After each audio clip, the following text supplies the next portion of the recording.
12 jurors have been selected now to serve on the jury for former President Trump's so-called hush money trial.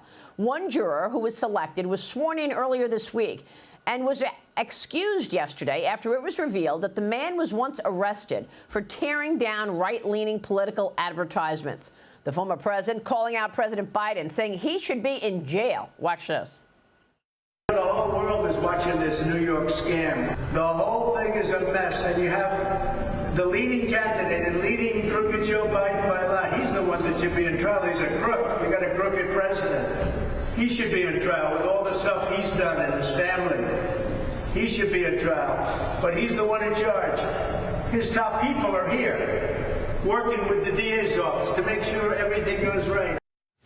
Well, this is going to be the scene until Election Day, I guess, Todd Pyro. You've got Joe Biden campaigning in all the swing states, calling out Donald Trump, and Trump sitting in a courtroom. Obviously, anytime he has a break, he's going to use that time to speak to the people.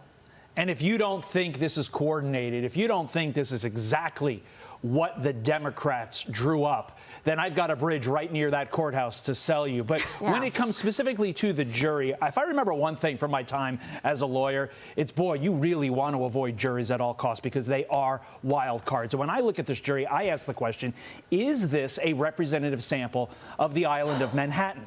Really? Like, this, to me, through every side, both sides trying to find the 12 and 6 alternates, I still can't wrap my head around that this is the most representative of 12 average people in the island of Manhattan. And I'm looking ahead to the appeal. Maybe I'm too pessimistic, Maria, but I am, as every single nugget comes out from the news that we report, that I hear on other sources, I'm thinking, how should Trump's people use this on appeal if and when he's convicted?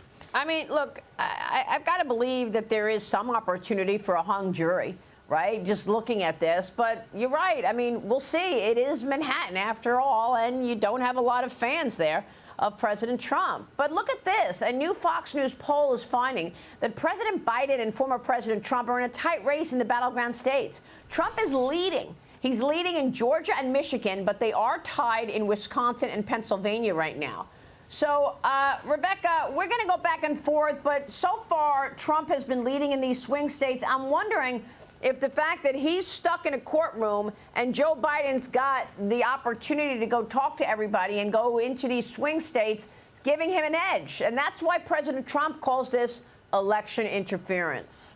Yes, you know, Marie, we call this in the law lawfare. Like, if you can bring a case that is suspect at best, but continue to tie somebody up in the process, and we see that this judge is saying he had to be there for jury selection, he had to miss Barron's graduation potentially. All of these things indicate that they are pulling him off of the campaign trail. And I got to be honest, Maria, I think the Cookie Monster should be ahead of the polls of Biden. Anyone that, you know, goes against Biden, I can't believe it's this close, because I feel like civilization is in decline. Look at the open border. Look at these sanctuary cities, these blue cities, moving funds from citizens to support what they're now calling newcomers. So all the way around, I am shocked that these polls do not show that the American people is turning away from this administration in droves, in the masses. Yeah, that's a good point, because, Cheryl, every election you ask the same question. Are you feeling better off today than you were 4 years ago? Yeah. Most people would say no. They're not feeling better today than they were 4 years ago. They've seen their wages go down and their costs go up. And remember, we talked about this on this program constantly. Inflation has jumped 19% since Joe Biden took office. Now we're going into a summer driving season where, again, because of this conflict in the Middle East, we're worried about oil prices. That's an inflation story. At the end of the day, people care about how they feel, and their wallets don't feel good. And look, only half of America is in the stock market. So you take that aside, and then you also take the fact that the inflationary pressures may indeed get worse before they get better. On the headline story, not just because of energy, but we also see the fact that we haven't gotten much relief in the rent piece of inflation. And, you know, Janet Yellen can say what she wants. Jerome Powell can say what she wants. But they can't do anything about inflation. There's no policy that President Biden can put down that's going to actually tamp down inflation. And that's what you're seeing is coming out in these polls over and over. There's one thing he can do. What do you think he does? Stop the reckless spending. Oh, well, he's not going to do that. That would be the policy. Stop the reckless spending. Too many dollars chasing too few goods. Yeah. $7 trillion in spending. I mean, we know all of the spending on Joe Biden's watch, right? Yeah. Inflation Reduction Act, Fiscal Responsibility Act, forgiveness of student debt, CHIPS Act, green energy, the tax credits, all of it. Yeah. Stop the excessive reckless spending. They won't do it. Won't do it. He's not going to do any of that. That's the only policy that will get inflation down. Oh, he can pressure Jerome Powell. He can do that. Jay Powell is facing a tsunami of spending. Whatever he does, he's got to face that, and that's why inflation is elevated. Todd Pyro, we're watching these polls. I'm also surprised, as is Rebecca, that it's actually this close. I'm not surprised when it comes to Pennsylvania and Wisconsin. I expected to see closeness there because it just seems Pennsylvania has these pockets in the cities that they are just not going to vote Republican no matter what, despite the fact that their lives under Democratic rule have been horrific. And Wisconsin is a very college town. We've seen Donald Trump getting a lot of the youth vote lately, but for some reason that does not seem to transfer over to Madison.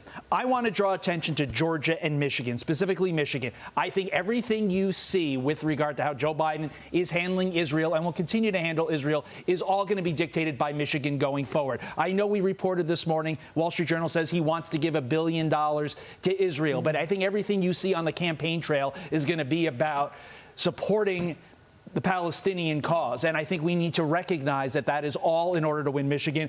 I don't understand Georgia. I haven't since the entire polling for this election has started. Georgia's up, it's down. Georgia's a wild card in my estimation. And if I'm Trump, I'm not spiking the football on Georgia just yet because I worry that Georgia always surprises. I think he needs to go to Georgia on his off days and really pound the pavement hard because in Georgia, it's all about getting the Republican vote to turn out. Yeah. If he does that, he will win. If not, I worry about Georgia.